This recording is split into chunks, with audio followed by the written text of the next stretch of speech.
This has always been my heart. This wasn't necessarily, I never sat down one day and said like, oh, I want to write a play about Jesus.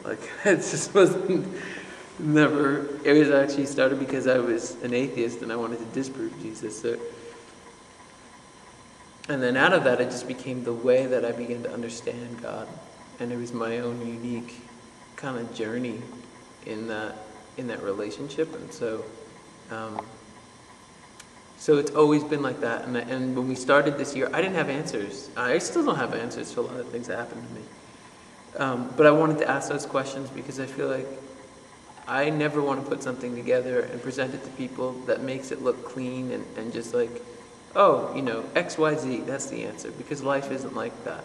The answers to our lives don't fit on a page. They aren't answered in yes or no or, because you did this or because of that.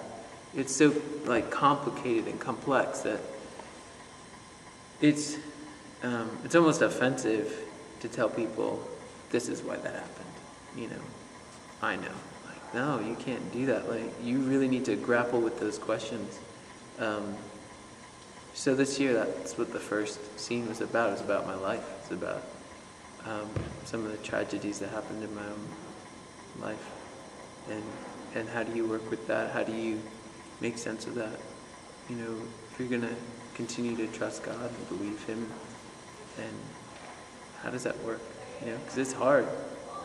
It's hard, and I didn't want to pull away from that. Even though I felt like I was in a place where I had less faith than ever before, I just felt like, well, I want to ask those questions to everybody, because I'm sure everybody goes through that, and it's disingenuous for me to just keep everything the way it was. It has to move, it has to evolve.